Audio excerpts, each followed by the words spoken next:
lying if I didn't say I had any regrets. I think for me, it is the dedication and the passion and things like that that I've sort of understood as I've got older and more experience with it. But I sort of just rested on my laurels, if you know what I mean, where I was like, I think I'm good enough, I'll make it. But then you're never good enough to make it. You have to keep working on things.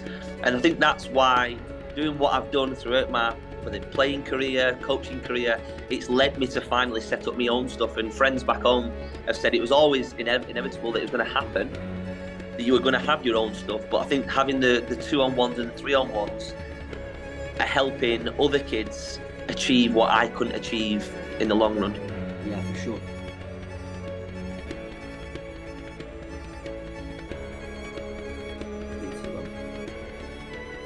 Right, guys, it's Ed here. I'm here with Matt Carr. Matt, are you good? I'm very good, mate. How are you? Yeah, really good, mate. The rain outside today's pouring, isn't it? I know, yeah. I did a session this morning, to be fair, in the rain. It was just like being back at home in Bolton. In Bolton, yeah. We're going to start off just by me saying again, like I do always, like, for me, this is a thing that I do because I enjoy my football and I enjoy talking to the people in football. But I do it also because the stamina that I had, and I really want to show you young kids around the world that despite these challenges, that you can go on to achieve great things. So I'm here with Matt today, who has been my coach for nearly 5-6 years. We've had a really good relationship over a long period of time. A few hard moments with me and Matt because we're both very honest. But he is by far the best coach that I've had. And I'm sure you'll learn more about him and his way of doing things now today. So Matt, just to start off, a bit about you and your kind of coaching career for me, please. Yeah, so it started off. I was playing professionally when I was at Oldham. So I was around about 13, 14. Got picked up playing. I used to play like town team and county team and things like that. But then made my way into the academy at about 13, 14. Went through till like 18, 19, and then got released, which is always hard to take just because you think you're unstoppable at times. But then every manager's got opinions, just as I'm learning now. Like, obviously, when I manage teams, people have got opinions and things like that. So then went to play in the non-league route. So I went down that route of playing like in the Conference Prem, in the Conference North, and then dropped down into the Evo stick. I had quite a lot of clubs. So I won't go through all the clubs, but there's about 7 or 8 clubs that I had, just because I didn't want to give up on it. But then also I wanted it to like benefit me in terms of the money side of it. Like, as I'm sure you'll know, that there's different clubs in the Northwest and things like that, all paying decent money. And one club will want you and they'll pay you £250 a game. Yeah. Other clubs will pay you £300. Then they'll give you goal bonuses, win bonuses. But also, so just moved. Matt, but also with those clubs, do you have like a half job or half football, half job? Is it with the non-league? Yeah, so like I then got to a point where I was about 21, 22, and I was doing coaching. So I was doing coaching 5 days a week at Bolton Wanderers, and then like in the evening I would go and train Tuesday, Thursday, or you'd play a game on a Tuesday, then game on a Saturday. So just because you're not getting a lot of money like a full-time role, then you have to have a job as well as them playing, and it's very hard to manage both the playing and the coaching styles, just because coaching, as you know, is all at night. So then I would have sessions at 5 till 6, 6 till 7. I'd be finishing there, going straight to the game, and it's just too hard at times. Yeah, it's too hard. Talk to me a bit about where you like. We're going way back here, but where you started to love for football. Started as a kid. Was it your dad? Was it your parents? Like, what really was it that got you into football? It probably was obviously coming from family. Obviously coming from my dad, because I was a big Bolton Wanderers fan, and I went to my first Bolton game when I was about 18 months too. And then my dad took me to all the games, and literally home and away we used to go and watch Bolton. And then became a big Bolton fan. Loved it. Used to watch football on the telly at a younger age. I'd stay up with my dad watching like matches and things like that. And then it was sort of like then school, and you're playing in school. And then for me, it was like everything was just like a network. So your friends at school all played for teams. So then you played for the teams with your friends. And then like when you moved to secondary school, you're playing with teams then. And then I went to play for town team, Bolton town team. Then I got picked to play for counties. But then when I then went playing at Oldham, it was a brand new dressing room. It was like trying to meet everyone again. You're talking to lads that you've never known. You're going into dressing rooms, and that sort of just carried on throughout. Then, like, you're always meeting different people. For me, though, Matt, that's key in terms of the social aspect, because the environments that you're going into are new. They're harsh environments, especially there back home. A lot of opinions, but you're going into these new environments. And for like a young child or young Matt, what was his brain like back then as a 15-year-old lad with these I challenges? think because you're going into these new changing rooms and new environments, you had to be confident. And back then, playing football, it was a bit like sink or swim. And you would see it in dressing rooms. Like, some lads would be really quiet and timid and not really get involved. And it was harder back then as well, just because you're surrounded, like, well, when you used to go into like day release, we used to call it, and you'd be going in and the first team would be there, and you'd be training with like 18, 19-year-olds in the youth team. And then you'd be doing jobs within the first team, like cleaning boots, sweeping dressing rooms, sorting kits out, doing all the jobs day to day, surrounded by professional footballers that you're aspiring to be like. Yeah, why has the game kind of moved on from that in terms of the kind of academy systems? As you said there, you're cleaning all the boots. Is that kind of discipline that you guys had to inherit back then? Has it changed much? I don't know if it's changed much. Obviously, I listen to a few podcasts when I'm driving from my sessions and that, and you hear of like the people that I listen to on the different podcasts, and they talk about it 10, 15 years ago, and some of the stuff that went on in the changing rooms then, they wouldn't get away with today. Like, we used to put DP in people's boxes and cut socks and stuff like that, and you just wouldn't get away with that these days. Yeah. If you were sat down now with Matt, if 16-year-old Matt, then what would you say to him? I think from what I've learned massively, and I was talking about this with Nova Clava, who is another team that I coach out here. And I think for me, because I was so not naive, but I was very much in that circle of, I'm going to be a professional footballer and I'm going to make it and things like that, that you don't see the other side of things. So you don't see what happens if I don't become a professional footballer. Have I got a backup?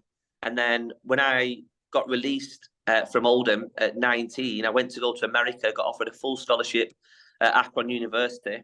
But because I'd signed a pro deal in England, you weren't allowed to move on because you're seen as hierarchy. So looking back then, I'd have probably gone to America, because I'm sure we'll touch on it later on, but I've been in touch with a lot of universities over there, and I've pushed lads in directions into America. And I just think that's an amazing route for lads to go down, where you can keep your education side as well as your playing side, but you prolong your career to like 23, 24. Matt, in my personal thought, like, I think the academy system back home is not right in those aspects of it, though, because if you get released at 17 years of age, these lads have put everything into a long career in football, and then they're getting told they're not going to be able to play football anymore. Then they're like, what do I do? So do you think there needs to be more help for an after program for after football, that we invest more in terms of not just the football side of it, but also the education side of it as well? I think there is things in place. I know the PFA has started to do it, the Professional Football Association. So they're starting to put things in place. I know the LFE, League Football Education, I think it is. They're putting things in place. There's quite a few people. I think Trevor Sinclair's doing it at the moment. He's set up like an organisation where lads who get released, they all go into his sort of project.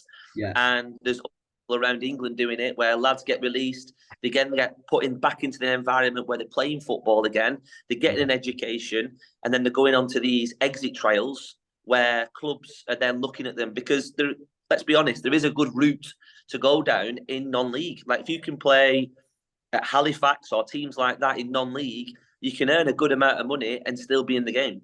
And then you never know, you might get that one move and it just takes you through.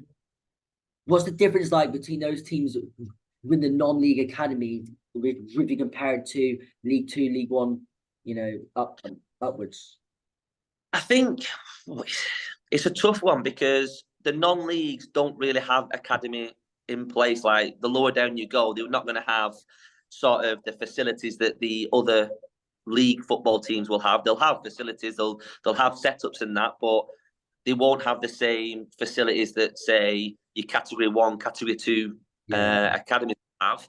But then when you're in a lower league team, in terms of like League 1, League 2, or even like National League, for me, I feel like you're more likely to get a chance in the first team. Like, for example, when we was playing at Oldham in League 1, League 2, and you've got lads that are injured or suspended, they would only have to turn around to the youth, and people like James Tarkowski, who's obviously come through Oldham, and he's gone on to bigger and better things. There's a lad, Kurt Miller, he came through Oldham, went on to play in Linfield, been there 10, 12 years. And they go through because they're playing games, so then they're getting seen. So then these clubs, like your Championship teams, like your Premier League teams, are looking down at these League 1 and League 2 clubs going, he's 19-year-old and he's already played 70 games in the Football League. Yeah, for sure. Matt, do you have any kind of regrets in terms of your youth life and your youth career or not? I think I did. Yeah, well, I'd be lying if I didn't say I had any regrets. I think for me, it is the dedication and the passion and things like that that I've sort of understood as I've got older, more experience with it. But I sort of just rested on my laurels, if you know what I mean, where I was like, I think I'm good enough, I'll make it. But then you're never good enough to make it. You have to keep working on things. And I think that's why doing what I've done throughout my playing career, coaching career, it's led me to finally set up my own stuff. And friends back home have said it was always inevitable that it was going to happen, that you were going to have your own stuff. But I think having the 2-on-1s and the 3-on-1s are helping other kids achieve what I couldn't achieve in the long run. Yeah, for sure. And I think now the biggest thing that, you know, a young player can have because you're a coach, so you may not agree, but in terms of the attitude, and I always, as a player myself, I always thought X, Y, and Z may be more talented than me, but if I can be the fittest player, if I can be the most hardworking player, and if I can be the most coachable player, and then that puts me way above them already. So, and I think, do you think there's more in terms of a coach's point of view? More, do you think you care more about that side of the game now, a bit more than more about the talented side of the game? I think for me, you have to be an overall player. I think there's obviously, as the game's got on and everything has just got a lot better. Like I remember 15 years ago, 16 years ago, League 1 and League 2 used to be seen as like, let's kick it long and let's play for seconds. Let's go up to a big man who's then going to try and set and bring others into play. Whereas when I went back, I went watching a friend of mine, and he plays at Ratcliffe, and they're top of the league at the moment, same league as Macclesfield. And watching them play, they were playing a 3-5-2. The centre halves were splitting. They were playing out from the back, and you're thinking, like 10 years ago when I played for Ratcliffe, we never did anything like that. And I think pitches are getting a lot better as well. Like when you go back to the UK and that, and you see pitches at National League North, teams like Fylde even, the pitches are like carpet, so they have to play. And I think just the whole football now, whether it be at youth level, whether it be at first team level, I think it is just developing. And it's all developing because of the likes of the managers. Like you've got your Pep Guardiola, you've got your Jurgen Klopps, things like that, that are sort of people are seeing the style of football that they want to play. So then other teams are trying to mirror that, and whether that's a good approach or not, or you try and be like what I would call a bit of a magpie, and you try and pinch ideas from different people and create your own philosophy, then everyone's different. Every club will be different. Well, I was watching the podcast the other day, and Steve Bruce was on it, and he was talking about the young managers coming over here from France, Spain, wherever, trying to play this tippy-tappy football and the inverted fullbacks, and why didn't you just kick it along?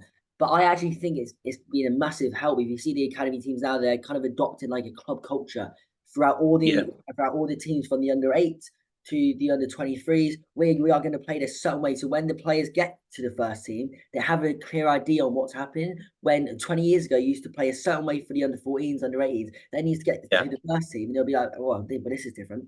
I think it's much more like much more sustainable if you have a clear pathway where everyone's playing the same way.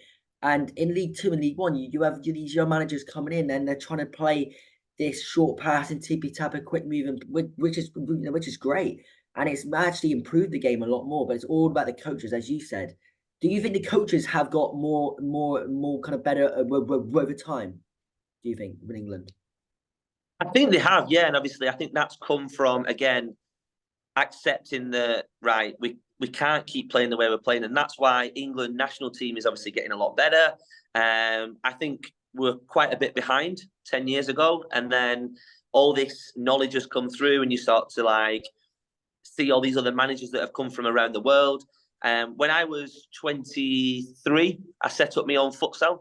I might be 22, set my own futsal academy in England, Bolton Futsal, and they're still going now. And obviously, back then, which was 8, 9 years ago, I used to speak to the academies and things like that, and I would say, right, can my team play against your academy in a futsal game? And they were like, no, futsal, oh, what's this, what's that? But now futsal is in sort of incorporated within a games program now within the academies. Like they play stuff indoors, and then you look at your best players in the world, the South Americans, they've all played futsal from an early age. So I think people are now just sort of accepting that, right, we need to do this, we need to do that. But again, at League One, League Two level, it's a results-based business. So you see on Sky Sports News every now and again, a team's lost 4 or 5 games, the manager's under pressure, his job is then under pressure. So does he then revert back to what he knows best of get it forward as quick as we can, we'll play for seconds, we'll play for set pieces, we'll go and get goals, we'll go and win the game, and then he keeps his job. So it is hard because at the end of the day, you want to win the game, but you want to win the game playing the right way. Sure. Talk to me a bit more kind of about your futsal career then, in terms of that.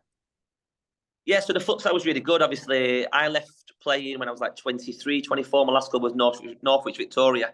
They got put in the Evo Sticks South, and we were playing in Birmingham. It was just too far for me. Then I just thought, well, I'll go and play futsal. I enjoyed watching it. I enjoyed coaching it. So then obviously went into playing it, played at like a very high level in the futsal. Still got friends now. Again, it's a networking thing. I've got friends now that managed and played higher as well. But it was just one of them games that was so fast paced, and the ball wasn't out. And every time the ball did go out, the clock got stopped. So if you watch a football match today, West Ham versus Arsenal, and you actually count how long the ball is out of play, it's probably out of play 15, 20 minutes a game. Whereas futsal, it's 2 20-minute half game, but every time the ball went out of play, the clock gets stopped. So if it takes you 5, 10 seconds to get it back in, or you score a goal, there's another 15, 20 seconds. It never comes off the clock because the clock's always stopped the minute it's out. So I loved it, and I still love playing it now. Like when I go back, I talk to friends and we try and get a game and that, and it's great just because the speed of the play is so good. You know, when I started at the Argyle Academy, and you're gonna laugh because he's laughing already, I can see. At 6 years old, we used to get told all the time that like we used to play indoor futsal, and I used to always think, why are we doing this? But over time, you actually begin, these quick habits that you gain from it. The pitch is more tight, smaller ball. Your first touch has to be better. You got to scan better, and all these tools that you use there can really transfer to the pitch. And a lot of people don't really realize that, do they? No, they don't. No, and I think they do go hand in hand. Obviously, you can work alongside it, and there's things in futsal that you can implement into your football game. But just like there's also things in futsal that you wouldn't implement into your football game. Yeah. So it's having a player that's clever enough to know what they can and can't get out of futsal and put it into the football as well. But yeah, like I said, mate, it was a fantastic time that I was playing. So then I came to Dubai, and it just never took off. It was one of them things that never really took off over here in Dubai, really. But Matt, when you moved over here, and when obviously you've obviously coached me, and at times we used to go indoors and we used to do these small sided games. I used to be terrible at them, but I used to enjoy it. But did you try to say, really recommend it to the clubs or whatever? Well, when I came over, obviously, and I joined GoPro, I came in to bring futsal in, but then it very quickly became not like frowned upon or anything like that. It was just, oh, what's this? And I think because it's very hard for them to understand what futsal is. Yes, I think they do it in schools. I think they do it in PE and stuff like that. But I wanted to try and bring what I'd learned in England and what I'd known in England over to Dubai for futsal. And it just quickly didn't take off and things like that. For one reason or another, I don't know. But it would have been ideal just because they could have had futsal leagues, they could have had futsal tournaments, things like that, to run alongside like the YFL or the DOFA and things like that. It could have possibly been done. From playing out here, Matt, I think the one thing that it lacks out here was an identity in terms of a lot of teams just don't play a certain way. So they get coached and they don't get coached to play these, get put in a 4-3-3, then go out and play. Instead of there's no tactical knowledge that are going into these players. So when they get on the pitch, they're just, they're not really thinking like a lot of the academies would do back home. And, I think when you used to coach me, we used to go through a lot of patterns of play or whatever. But the thing that we found hard to do was transfer it onto the pitch. And they're two very different things. In terms of, because you coach that here and back home, how different is the standard back here and home? There is, like, when I first came out, I realised it. But then after so long, you get back over it, that you're in Dubai. I've been here 5 years now. And you forget what the standard's like back home. But then you see, like, Man City Select, for example, or teams like that are like shadow squads. They're not even in the academy, and they've got unbelievable players in their groups. So you think like the golfing difference is massive. But I think going back to what you said about like the academies back home in the UK have that philosophy of train like the first team and so on. And then it's throughout the academy then. But I don't think you can do that here in Dubai just because you've got, I don't know how many academies out here. Some have first teams, some don't. And it's very hard to say, right, every single team is playing the same way because coaches that come into these academies will all have different mindsets as well of how they think football should be played in, what formation. Like my formation that I play could be different from the next person's formation. I think that a 3-4-2-1 is personally, in my opinion, the best formation. But if you could have that chat with somebody else and they go, no, I don't agree with that. Matt, though, the amount of times that I've been put into a maybe 3-5-2, and then the next week we're put into a 4-3-3, but that's not really the issue. The issue is you're not understanding what's going on in that formation, or you're not planning it a week before. And a lot of these clubs now out here are running. You will know this. They're not run like they are back home in terms of it's a football-based business. Out here, it's more of a money making. There's other elements to it. So they're not going to say, we're going to really ramp up the football. We're going to play this way. We're going to bring in coaches that only know how to do this from their past experiences. Right now, you're bringing in coaches from all over the world with all different ideas. And then you're putting them into one with players that are not chosen from the club. They just picked up and they just paid to go and play. So it's not like you're bringing in the right players. So you can understand why they're not maybe trying to adopt a way of playing, and they're just saying, okay, we're just gonna see how it goes, and play a 4-3-3. Yeah, and I agree with that.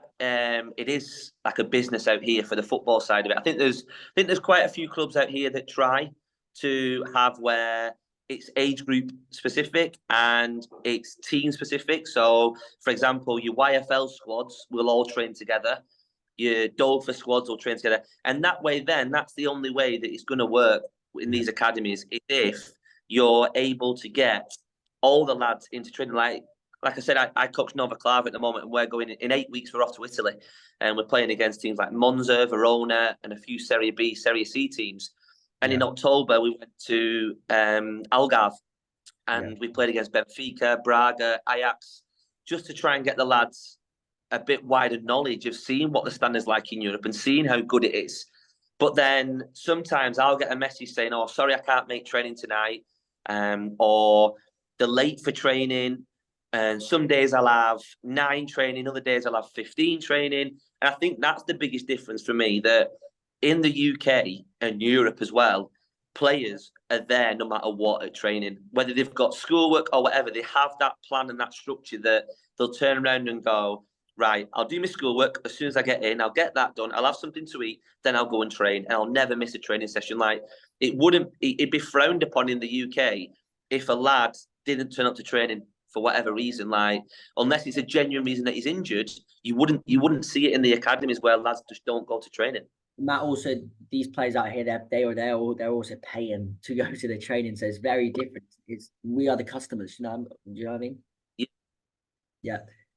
The only club that I can out here, and I mean, you may not agree with this, but the only club that I played against a lot of times from playing against them, I think they have an identity in terms of the runs through the club throughout. Is City FC. They're the only, in terms of every single time I played against them, like, you know what you're going to get from them. You're going to get a team that wants to play football on run the floor, and they're playing the same 4-3-3, and they're just going to pass all day long. And that's point. And in terms of, because I've got mates down and I've seen training sessions before, in terms of the way they play, they are coached throughout the week. This is what we're going to do on match day. They watch videos back of the game. The analysis is there, and I think that's what takes you to the next level as a team, and as players. And I think that's probably, bar maybe 2 or 3, one of the only few academies that I can see playing a certain way and being coached a certain way. Yeah. Do you agree? Yeah, like my experience in playing in the YFL and things like that, City FC were always there or thereabouts. Like in every league that you saw, it would always be the same two. It would always be Spanish and it would always be City.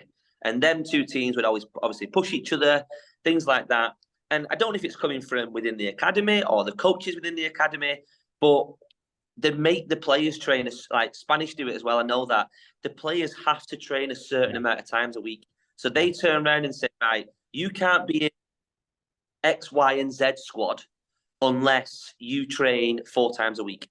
And you have to be at training 3 times a week minimum. Whereas other academies, they train, like some kids will train once or twice. They might have a violin lesson on a Tuesday. They might have French on a Wednesday. And they can't commit to it, which is understandable as well, because like you said, the parents are paying. They want their kids to become better footballers, but they can only train twice a week. So it's very hard then to sort of get what you want as a player if you're only going to train once or twice. You need to be training minimum 4 or 5 times a week, whether that's, like I was saying about the one-on-one stuff and the 2-on-1, the small groups that I do. I won't do any more than 3 because I feel that then it's taking away what my main aim is, to work on the individual. But you've got players that even nowadays have said in the past that you have to go and do bits on your own, whether that is running or your fitness or going into the gym. That is still classed as a training session. And then on 3 other days, you might be on the pitch doing tactical, technical stuff within a group. And then on the other day, you'll have a game, and it's sort of like that is then your whole life. Football is your whole life. Yeah, for sure. Talk to me a bit about you obviously left GoPro, but talk to me a bit about you moving into now your new business that you've set up for the last 6 months and which has grown madly. And talk to me a bit about that. And also, Matt, was it always in your head that you wanted to go and do that for the last few years?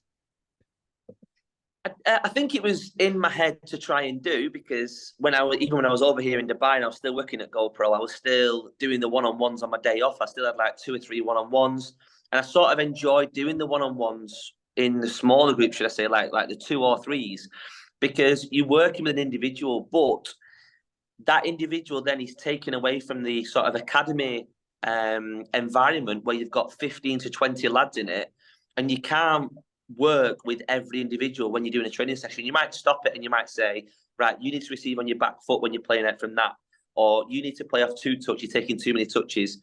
You need to scan your shoulder because you didn't look, you turned and there was a player there. But now that I do my small groups, I can work purely with that player's technique, and I can spend all my time. And that's why it's so much enjoyable for me now, because any player that comes to me wants to learn, wants to get better. They're not just turning up as like so much, all right, I'm just going to go training and my mum can go to the mall, for example, for a couple of hours and get a little bit of time with my friends. Everyone's got a time and a place for that. People can go to training and they can be with their friends. Other people go to training to want to get better, want to improve. They've still got that dream of being a professional footballer. So then when they're with me, I literally get their full attention for the hour that I've got. And it started off, like I said, one-on-ones. I had 27 a week within the first 2 months. So I went through the roof. And then obviously now I've turned it into 2-on-1s and 3-on-1s because I was getting that many inquiries. that I couldn't work with everybody, and I didn't want to try and bring other people into it because I've got my own ways of doing things, and it's very hard then when you start bringing staff in and they've got different philosophies and ideas and things like that. But I do 2-on-1s, 3-on-1s now because it's very much game realistic. Rather than receiving a ball up against a mannequin, can you receive that ball up against a player of your age, of your ability? Can you play a 1-2 around him, but whilst working with two of the lads? And it's fantastic. It is really good now. It's so much enjoyable, but I am very busy. When you're working with all these players, they all play for different academies, right? So are you in touch with their academy coach about some stuff that you're doing with them? No, there's nothing like that, obviously, because they've come to me. It's not the academy that have sent them to me. Obviously, they've taken it in their own initiative to say, right, I want to improve this. And then when they come to me, they'll say, right, Matt, can you work with my left foot? And it's not a coincidence that every player I've had over a space of time has got better, because you are going to get better. If you're purely being worked on for an hour a week, just on your own, and you're not in that environment of 16, 17 other lads, and I'm able to work with you individually on certain parts of your game, you're going to get better. But then you have to be clever enough to take that into your game on a Saturday or a Sunday. Now, also just a bit last eight minutes here, so we're going to go through this fast. But I also want to know about you, where you see this going next, because there's a big market out here for this, and it's kind of a new market. There's obviously got you. There's obviously got a train like a pro, is it? There's a few other that also. So it's a big market out here. Where do you plan on going next to get it even more bigger? This is a question that I keep asking myself on a daily basis. Yeah. I don't know. Like, before I set up, I had my goals in place, and what I wanted to achieve, what I wanted to do, and what I wanted to achieve after 2 years, I've achieved after 6, 7 months, where I'm fully booked out. Like when I first started, I wanted 12 hours a week, because 12 hours a week would have got me enough to survive and obviously and to live on, to pay bills, to pay rent, whatever. But then that's quickly taken off and it's got to 27, 28 a week. Yeah. So I'm at probably like year 2 now after 6 months. Like, I didn't think I'd be at this point. So now I've got to reevaluate it again and sort of look at things that, do I try and get another coach in? Do I bite the bullet and take another coach and say, right, there's 10 hours for you or 15 hours for you? Or do I just say, like, right, there's no more I can do. It's only me doing it. I cannot take on any more work. And I just try and get bigger in terms of sort of working with a few pros in the off season, or whether it's working with teams and going in, working with individuals. I don't know, but there's a lot to look at. But again, Matt, is this the only thing that you're now going to put all your eggs in, or do you still have the aspiration on? Because I actually genuinely think that you'll do a great job in League 2, League 1 as part of a coaching staff in there. You know, do you still see that as more of a long-term plan? I'd like to say so, but I think now that I've got my own stuff and I'm doing stuff with Nova Clava as well, which is fantastic. Yeah. Obviously, the project that they're trying to create and trying to start up. So, and then whenever we go back to the UK, obviously now I've got a little one, and obviously the wife as well. We've sort of made Dubai our home now, and we've sort of anchored and just said we don't want to go back to the UK. Yeah, and a bit about and a bit about also Nova Clava, because I want to know more about because they're obviously a new club, newly established club. So I really want to know more about their project that you're part of there. Yeah, so I do all the coaching. It's run by Rick, and what we're trying to achieve is we're trying to go on trips, like maybe 3-4 annual trips a year, whether it be Portugal, Netherlands, UK, Italy, to play against top academies, because then we can play against them, we can test ourselves, we can see where we're at, but also it puts our players in a shop window. So they're not playing like, I don't know, Champions, Spanish, La Liga, Empire, GOPRO. They're not playing them teams. They're playing against teams from Europe. So the European teams then are able to see, all right, well, he's not a bad player. How old's he? Oh, he's 15, 16. All right, well, we might take him on trial. So then it gives lads who come into us a chance to to sort of go on that pathway to becoming a footballer. And that's sort of the route that they've taken. I think we are going to enter the GOPRO or the YFL, something like that, because the boys need to be ready to play games when they go on the trips. But when they're going playing these trips against these academy teams, they're the best academy teams in Europe. So it is a challenge for them. Matt, though, I've got to say, because I look at the social media stuff of all the clubs, Nova Clava's one's probably the most kind of is literally the best one that I've seen in terms of the way, you know, the Q&A that you did. There's a few other things on there. They're also attracting ex-pro players to come over. That obviously you were part of that, and you know, it's great to see. And I think it's forward. It's really forward thinking. They're a really forward thinking club. So that's obviously credit to you and obviously the people there. Matt, it's been a pleasure today talking to you. As always, enjoyed it. Really enjoyed it, and see you on the weekend. The one-on-one. Yeah, one-on-one's next Saturday. See you. Thank you.